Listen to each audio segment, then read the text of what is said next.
Þetta er Halldór Halldórsson. Halldór er sjúklegur lygari. Hann hefur verið sendur út í sjoppu til þess að kaupa 1 sígarettupakka og 1 flösku af freska fyrir móður sína. Góðan daginn. Góðan daginn. Get ég aðstoða?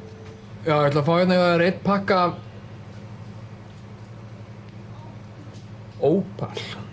Opal, já. Nei, fyrirgefðu. Ég er að ljúga þér. Ég ætla að fá hérna hjá þér Novacrop. Novacrop, já. Já. Nei, fyrirgefðu.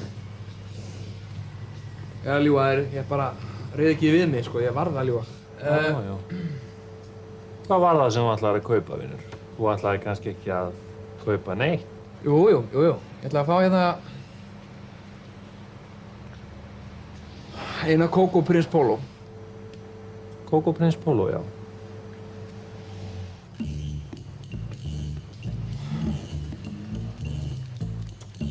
Gjörðu svo vel.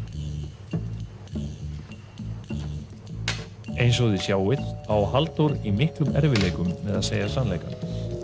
Lygafíknin er á svo háu stigi að oft kemur hann sér í vandræði að óþörfu.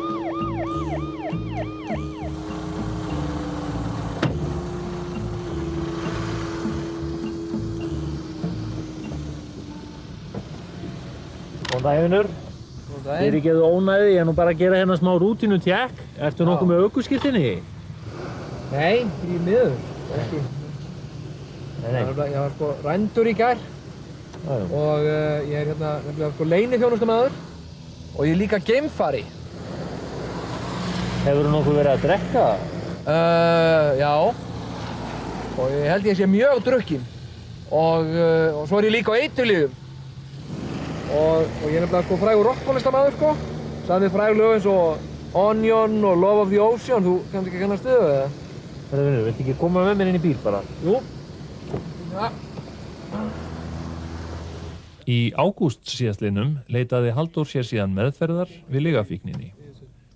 Það var eftir að hann hafi farið ævintýralega ferð til Bandaríkjanna þar sem hann sigldi undir fölsku flaggi sem Ólafur Noregskonungur. Þetta var ekki í fyrsta skipti sem að Halldór hafði komist inn í raðir háttsettra manna á fölskum forsendum.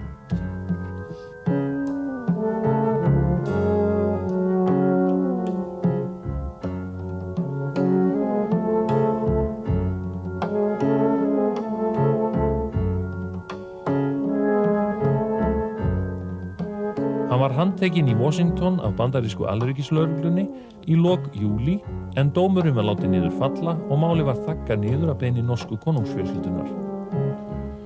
Við hér í Tvíhöfða fengum sérstakt leyfi hjá meðferðarstofnuninni til að taka einkaviðtal við Halldór. Sæll og blessaður. Sæll og blessaður. Nú ert þú hér í meðferð við lygafíkn. Þetta er nú einhver smá misskilningur hér í ferðinni. Ég er læknir og stjórnar á þessari meðferð og þess móti gaman sketa að ég er líka pabbi The Boys. Þú kannast við það örugglega, lög eins og Bye Bye Love og fleiri. En þú heitir Halldór Halldórsson, er það ekki? Já, reyndar sko doktor Halldór Halldórsson Laxness. Ég er launsonur hans, veist. En samþykkirðu þá sem sagt ekki að þú sért lygafíkill? Nei, ég er læknir og rithöfundur. Hann er ekkert slæmur strákur hann Dóri, hann bara ræður ekkert við þetta. Ég fór fyrst að verða vör við þetta þegar hann var svona 8-9 ára gamall. Þá var þegar að fólk var að hringja og spurja mig, þá sagði hann ýmist að ég væri flutt af landi brott eða hefði verið brottnuminn á geimverum. Og þetta fór svo stigversnandi og síðustu árin hefur þetta verið algjör martröð. Það hefur alls konar fólk verið að koma hingað og spurja forseta Íslands og hann hefur kallað sig ýmsum nöfnum. Matthías Jochumsson og Einar Ben og Sævar Karl og núna síðast Sævar Ciesielski. Já, komið sæl, ég heiti Magnús og ég er lygari. Hæ Magnús. Nei, ég var bara að ljúga, ég heiti Gunnar og ég er lygari. Hæ Gunnar. Endar er ég hérna bara fyrir miskinning, sko. Ég er nefnilega ekki legari, ég er milljónamæringur og lækningamiðill, alveg satt. Halldór hefur tekið miklum framförum á síðustu vikum og segir sannleikann æ oftar. Hann er farin að opna augu sín fyrir vandamálinu og horfir björtum augum á framtíðina. Ég heiti Jón Gnarr Og ég heiti Sigurjón Kjartansson. og þetta var Tvíhöfði.